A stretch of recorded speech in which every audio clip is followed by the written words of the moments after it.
ជាប់តែហើយគ្រប់រងគ្រប់ទាំងអស់គ្នាគេសួរសិនអត់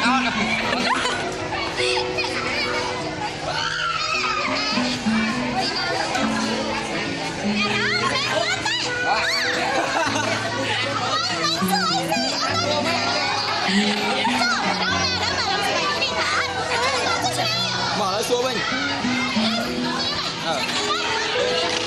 សុធាអ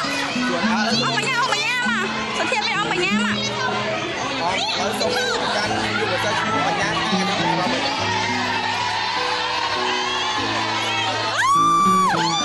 ហើយចង់នោះអ្វីតាមការមិនចិត្តវិញមកចង់ដល់នេះសុទីមកយ៉ាងណាអូនអូបងឆើយ៉ាងមកឡើងក៏មើល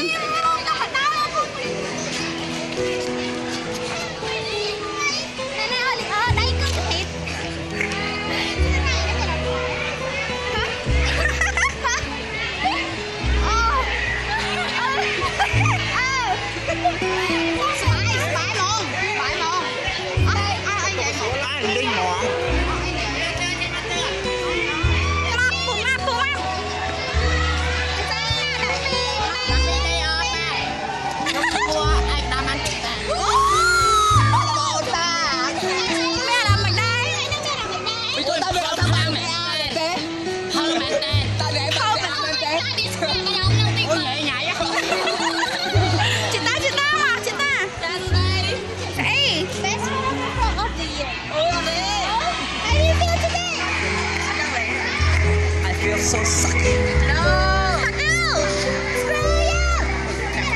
Just kidding. I'm just kidding.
ជាមួយគ្នាអញ្ចឹងខ្ញុំសប្បាយចិត្តក្នុងការរៀននៅថ្នាក់ទី 11A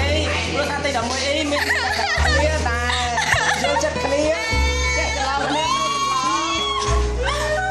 ហើយក៏មានមកសង្កត់ថាពាក្យមិញហ្នឹងនិយាយចឹង80% 20% បាទ